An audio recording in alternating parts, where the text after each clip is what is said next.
Want to introduce yourselves? Sure. My name is Cody. I sing and set it off. My name's Maxx. I play drums. And I'm Zach. I play guitar.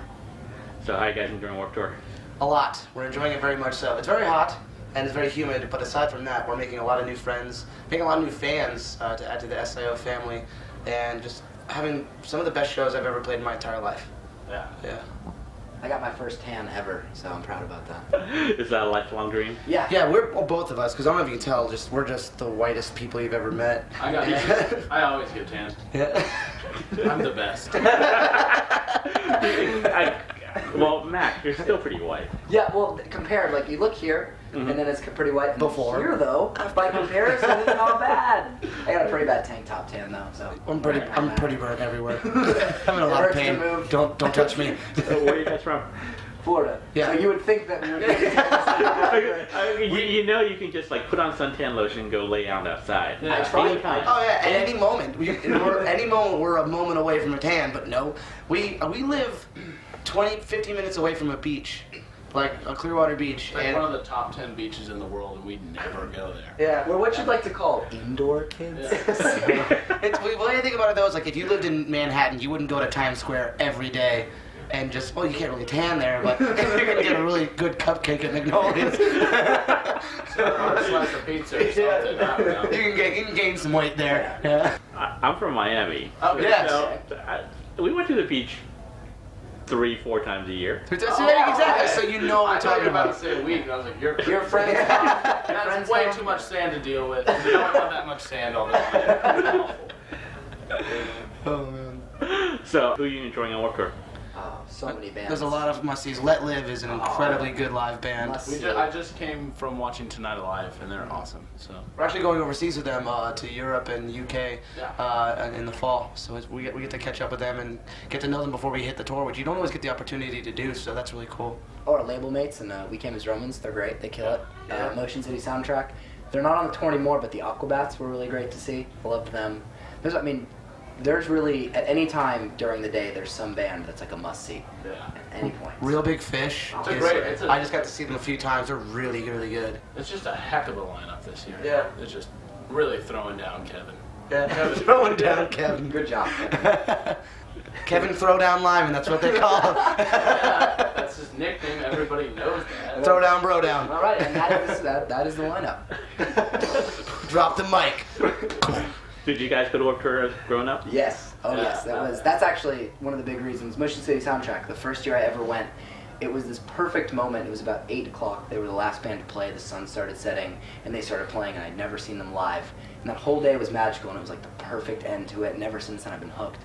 So it's a dream come true. It's bucket list to be able to play this. So it's amazing. Dan and I, our guitarist, went to our first Warped Tour, and he pushed me into my first mosh pit, which was Avenged Sevenfold, and I almost lost my phone forever. But it was a great memory, and I'll never forget it. So it's really cool to like start off by being in a mosh pit, and then now creating mosh pits at Warped Tour. It's nuts. It's a weird turn of events. Yeah, I didn't have a cell phone when I went to Warped Tour, and I lost all my friends in the first 15 minutes.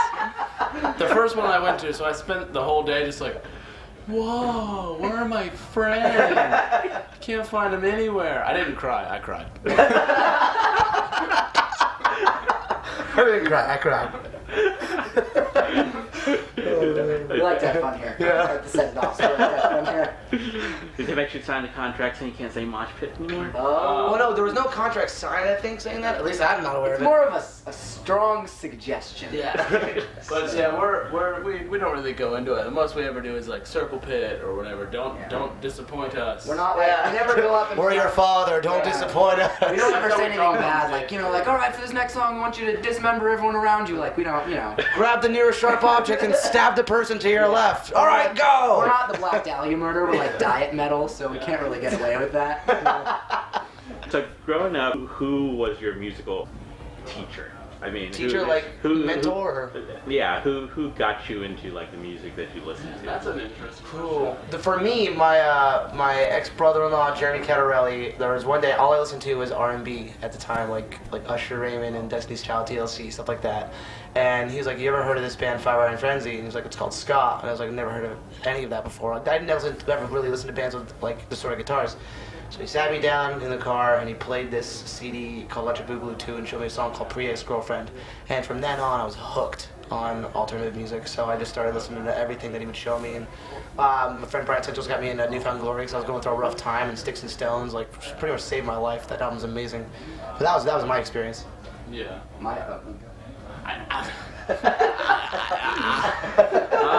don't know. Musically, people who got me into music, I don't know. Growing up, I was a really big fan of.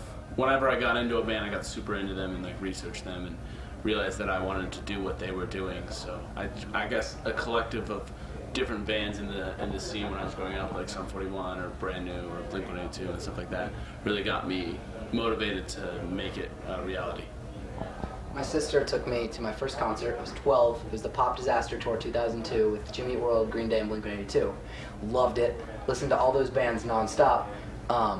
So I guess she was the first, and then my dad heard that I was listening to that and goes, "That sucks," and showed me like AC/DC and the New York Dolls of like, this is what real rock is. So it's kind of like had this battle between classic rock and like I guess the new age of now, not anymore, but the new age of pop punk and all that. So it's like a mix of I guess the whole fam jam was kind of like, nope, listen to this. You're gonna listen to that. Yeah. And, You're gonna that. love So this. My mom showed me like the Beach Boys. So it was like this weird like struggle of power. It was wild. If you love me, you'll like my Yeah, music better. exactly. So. Who do you love more? Yeah.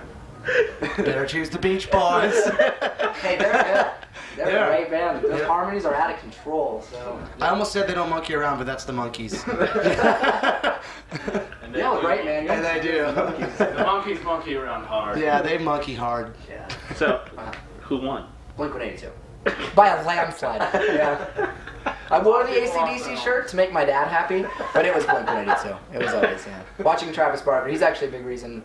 I'm really big into stage presence, putting on a really great show, and you watch Travis, his hands are flying everywhere. He's got a mohawk like this high. I don't know if he still has it or not, but it was always wild seeing him, so he was a big inspiration too. I don't know if you guys heard this, but when he said they won by a landslide, Zach goes, "Yeah, a lot of people lost their homes." Like that funny. Like that funny. It's usually not funny. Seriously. So, what do you guys have going on after Warped Tour? Oh man! We're doing like we said earlier, we're doing a tour with Tonight Alive in Europe, and then we have a tour that's coming up in the fall after that. It's really exciting, but it hasn't been announced yet, so we can't say what it is. Lot But of it is secrets in the music. it is a full U.S. tour, and it's going to be a badass. And I think a lot of people are gonna be stoked on the lineup, and we're really, really honored and super stoked to be a part of it. Give me a one-word hint.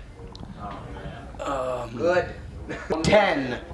Yeah, 10. That's actually good. 10. 10's a good year. Yeah. 10 is a good number. Oh, Yeah. and then after that, we're probably gonna focus on writing.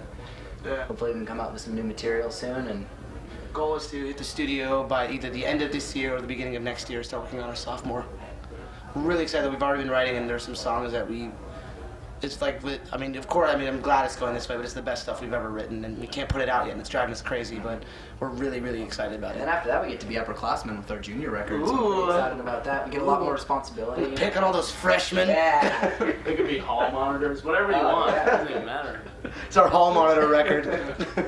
How does the songwriting work in your band? It's different every time. Usually, Dan and I will sometimes get together and we'll create the core of a song, and then we'll usually generally bring that core of the song to the band.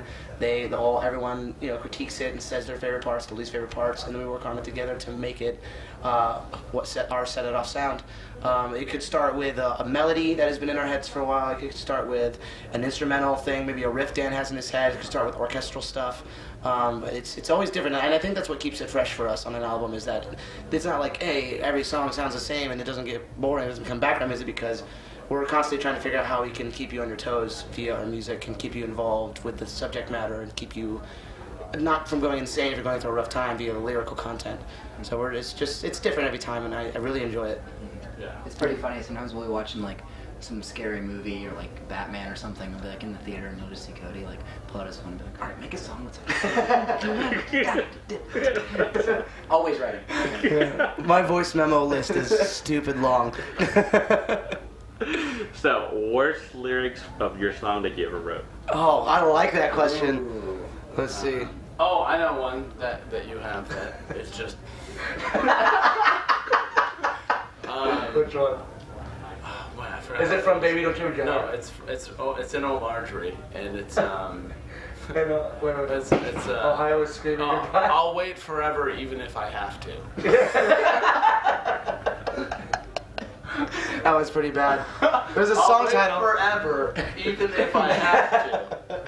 You know, like if I have to, I'll wait forever, even if. I think the worst song title I've ever named something was "Houston, We're Going Down," because that's not what they said. And this was like older stuff. Luckily, we've grown up since then, but yeah, those are two bad ones. Oh man. That's funny. I really like that question, honestly. What's the first time you've ever He was like, asked what's your that? best stuff? What is the worst thing you've ever done to a person? I pushed a kid's bike into a lake once. Probably the worst thing I We're controlling the interview now.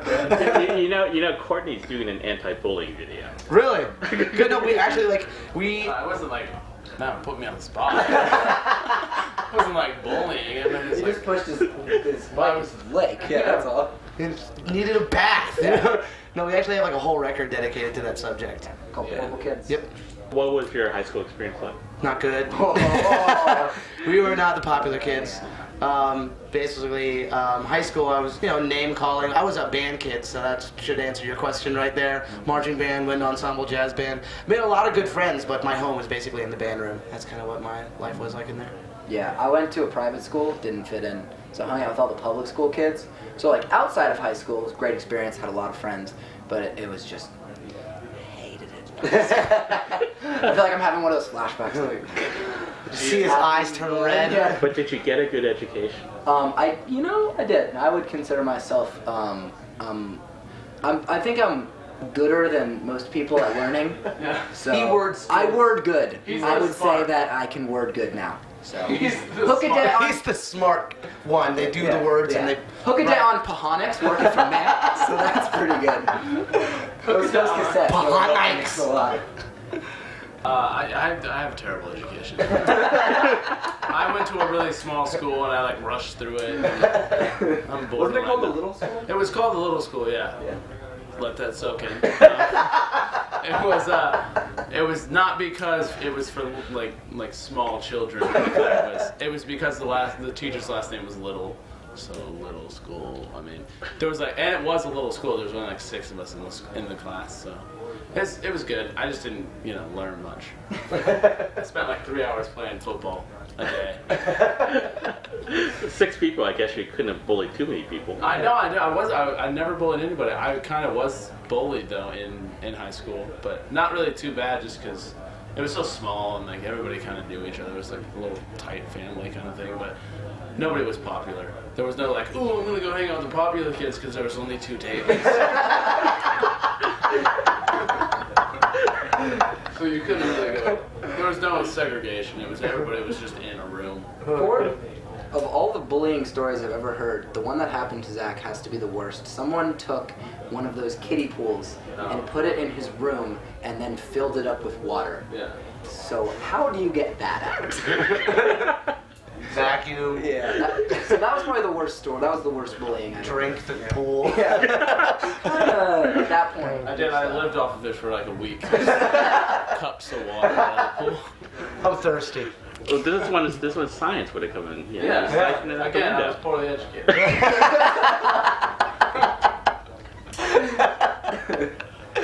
Oh, that's funny. So, you want to plug your stuff? Yes, for sure. We have recently, actually a week ago, released a reissue of our CD Cinematics. It has 16 tracks on it, including a remix and an acoustic version of 2 songs and 2 brand new tracks. One is called Kill the Lights and one is called Partners in Crime. Partners in Crime features the singer Ash Costello from New Year's Day. We just released a music video for that, so check that out on Equal Vision's YouTube channel. We're writing on that for a little bit, and then we have Facebook, which is facebook.com/setitoffband. Twitter is @setitoff. Instagram is @setitoffband. We all have personal Instagrams, Twitters, Facebook, so go and find us and get in touch with us. You sound like you practice that a lot. I'm just used to saying it, I guess. I want them to know where to go. So, do each of you have like individual roles in the band outside the music? I mean, yeah, I guess to a certain Oh, extent. I don't know how early you got here, but especially on Warped Tour, we all have very specific roles. And me and Zach in the morning, we go to the line and we sell sunglasses, and we have this song. Yeah. There's Really the good. same people that go out and hustle every morning. They are so sick of us. It goes like this. It goes, $5 sunglasses. Woo, woo. $5 sunglasses. So you can imagine that gets really annoying. So that's our job. I remember hearing that. Yeah, that was us. It works. Yeah, they like it. People like it. It's jingles or everything. They kill it. I don't go out till a little bit later, but they get up really early and they bust their ass. But yeah. My ass is busted. He doesn't have an ass anymore. I need tape quickly to fix Fix my my system. ass. Maybe you should start writing TV commercials. Yeah, We've actually talked about it. Yeah. What was our Campbell's? I have a question. Are we allowed to say? Are there any words we're not allowed to say on this? We can't. All right, we're gonna say our Campbell's soup ad that we really hope they use. It goes like this: Campbell's soup, Campbell's soup. It's so fucking easy. It's Campbell's soup, and that's it. It's great. That's catchy. It's so fucking easy. You gotta really emphasize the fuck.